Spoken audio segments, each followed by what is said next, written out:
The next part of my presentation is what I'm really excited to share with you, and that is the use of GeoGebra to create origami cutouts to create tetrahedrons or rectangular prisms, pentagons, hexagons, heptagons, octagons, whatever you wish to create. I would also like to share with you how I created this because I think it will be a help for you as a teacher. So I'm going to start with the first figure. So we're going to start with the tetrahedron. I think this is probably my favorite at this moment.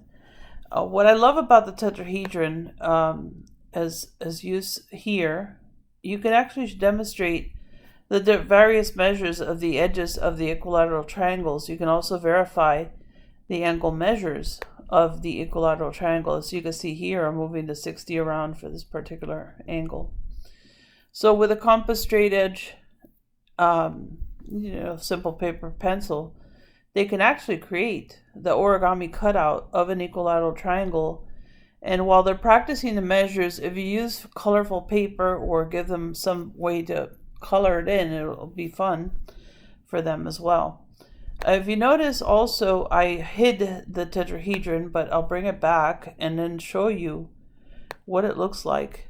So they do have tetrahedron like Rubik's Cube or Rubik's related diagrams and figures. There are some three-dimensional figures we can use in teaching that will reflect this figure. And you can also show the student that if you were, for example, wrapping it, you can bring it up as such to the point at the very top tip, and you can perfectly wrap that figure. And that is the idea as they're creating this three-dimensional tetrahedron. As you discuss the material with them, you can go through the calculations of each edge, the area of each edge. For example, I could take the area of each of these triangles and practice that. That right there would be 4 calculations of area, which is good. As you wrap this up, you can also talk about the correlation between the formulas, a surface area, and a volume, which are all interesting calculations. Now, why this is important is these calculations are often tested in standardized testing down the road. So it's good practice to get them really comfortable with these measures and calculations. I'm really excited about showing you how I did this. So let me show you a live demonstration here. So let's do a new one. And we're going to do a simple, let's go to regular polygon, and I'm going to select this and this. If you notice, all I did was select 2 points, and now the number of vertices. So let's say hypothetically I want to do, let's do an octagon. All right, so that's an 8-sided figure. There you go. There's your octagon. Once you do that, go to this value here and go to extrude prism. And once you do that, click on the actual prism, and then it's asking you for the altitude. Now, for the sake of the example, I'm going to do a simple altitude of like 3, which is enough for the diagram. There you are. And then once you have the altitude, go back to that tool here, and we're going to select net and click on the figure itself. If you notice, the brown area down here is your actual origami paper.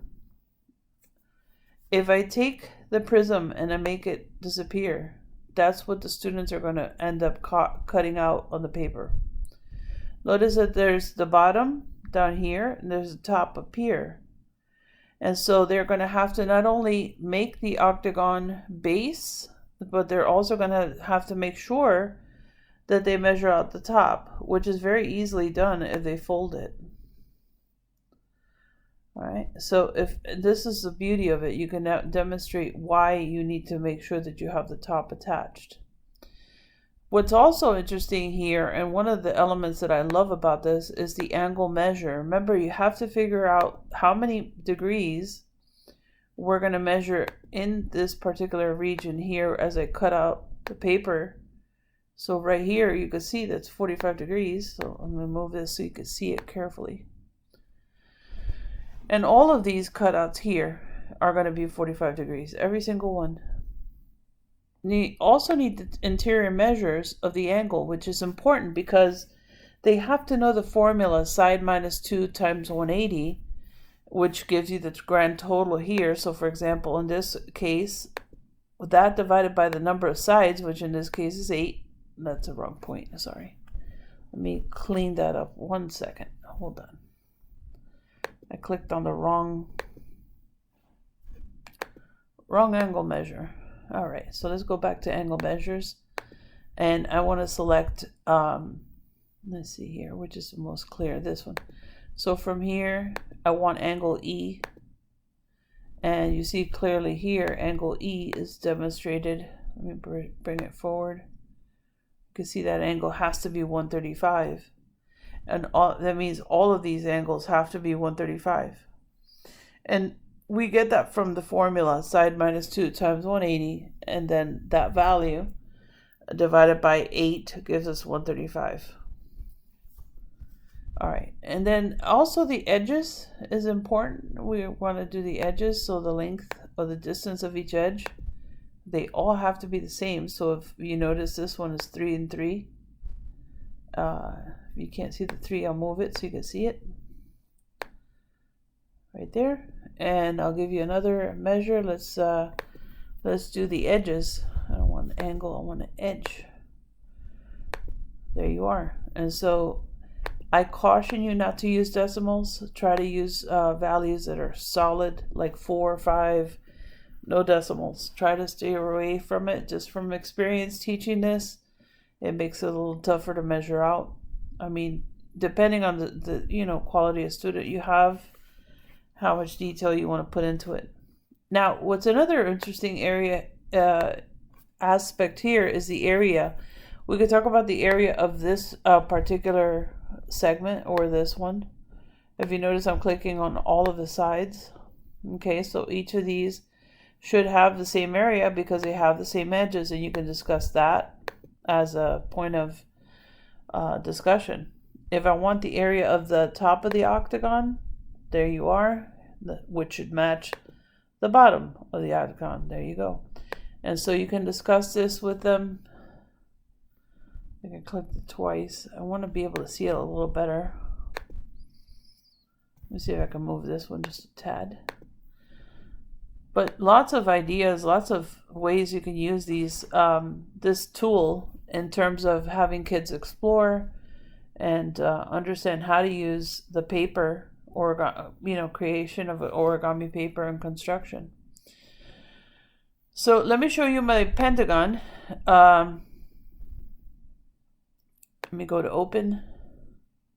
So this is one I actually already did. We're not going to save this, unfortunately. And there's my figure. And let me see where, here we go. Here's my, where's my prism? There it is. Boom. So 5-sided prism. And if I go ahead and I want to wrap it, there you go. I'm wrapping it. And it's a cute little diagram. Really fun for the holidays, I think. I typically have my students cut this out. If you think about it, they're doing all the measurements. They have to use paper, compass, straight edge. And their job is to put a note inside once they close it up and give it to someone as a gift. It has to be a nice note. So make sure we check that out. So yes, this particular lesson is quite fun to do. In this particular example, notice that I also have 5 minus 2 as in 5 sides. Minus 2 times 180 is 540 degrees. And then 540 degrees divided by 5 is 108. And thus each angle between the folds is 72. So this has to be 72 here, here, here.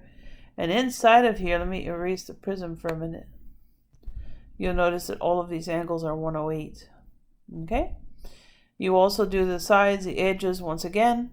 And even so, I also discussed the apothem. The apothem is right here. You can see it at 2.08 as we find the area for just the Pentagon.